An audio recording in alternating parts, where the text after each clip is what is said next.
Meanwhile, neighboring Ukraine, Russia launched around 500 drones and 40 missiles in an over. The Serpent of Steel was 7 kilometers long, a terrestrial leviathan forged in the fires of the motherland's war machine.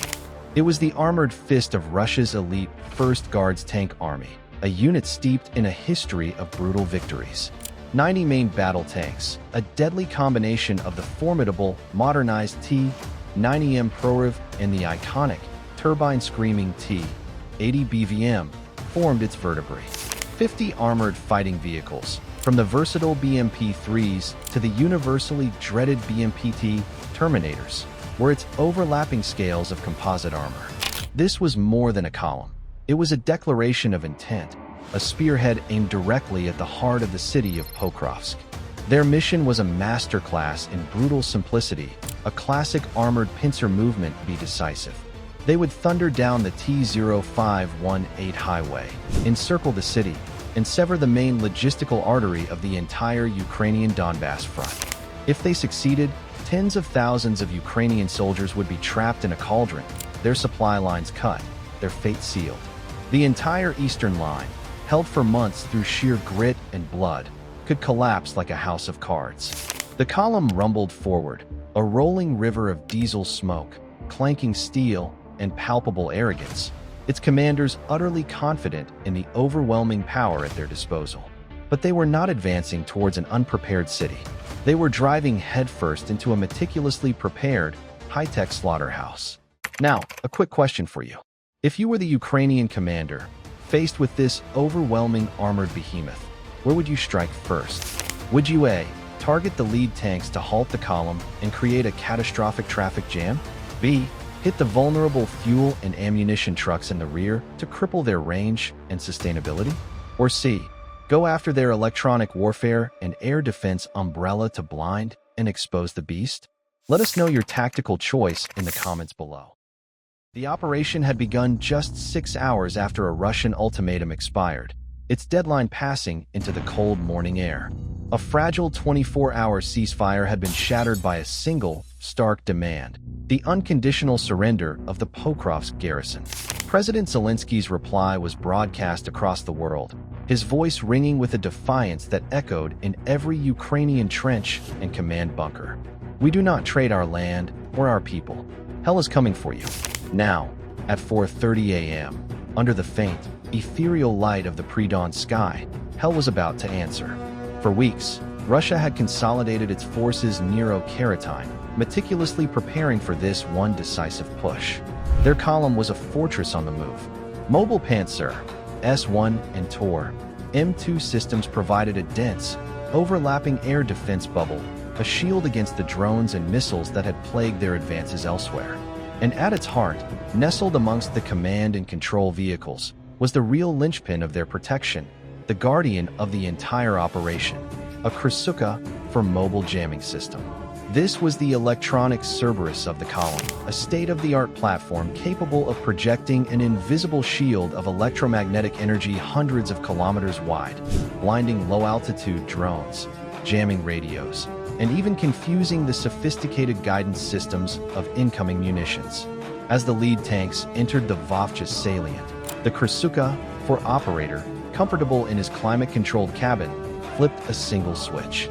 A bubble of invisible energy pulsed outwards, and for the Ukrainian commanders watching through their drone feeds, the world dissolved into a screen of digital static. But the Ukrainians weren't just watching with low-altitude drones. They had a ghost in the machine. High above, circling at an altitude beyond the Krasuka's optimal jamming range, a single Lelika 100 reconnaissance drone watched, its powerful optics unimpeded. It wasn't looking at the tanks.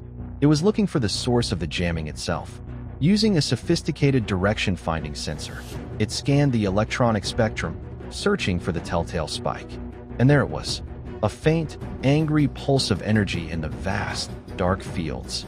The Lelika's systems pinpointed the Krasuka's exact location. The coordinates were encrypted and transmitted in a millisecond data burst, a whisper across the heavens.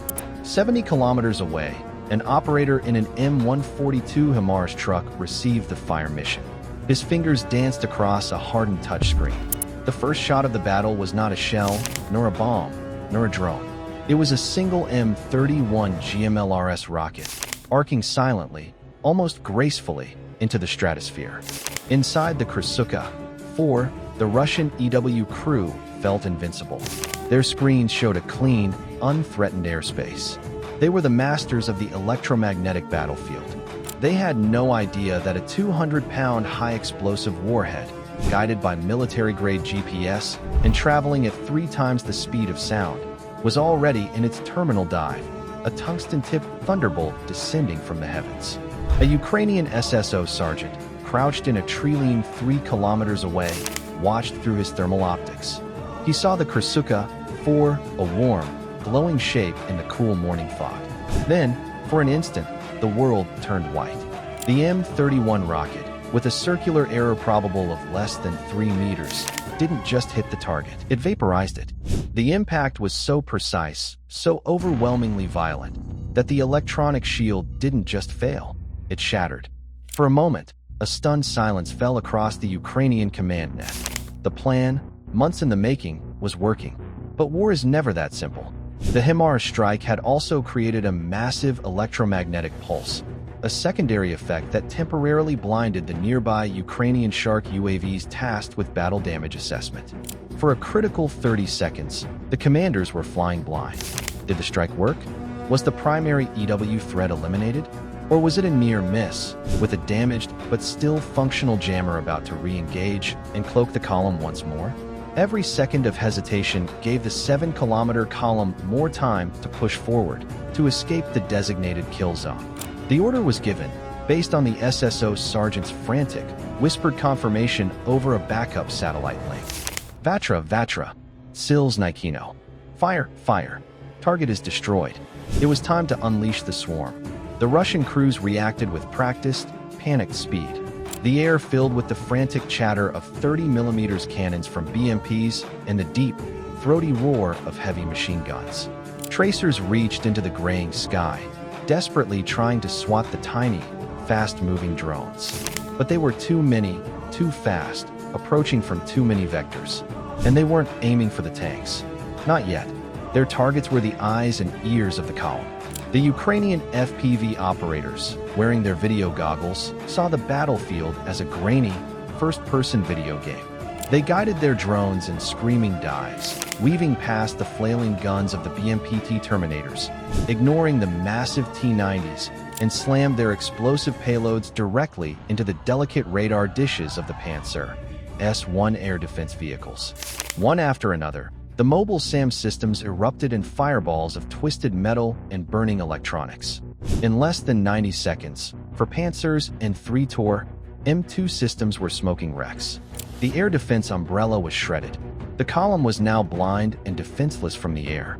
The second wave of FPV drones now had a different set of targets, the command and control vehicles. The drones hunted for the telltale signs, the forests of radio antennas bristling from the roofs of specialized BMPs and command trucks. An operator guided his drone in a terminal dive, traveling at over 180 kilometers per hour.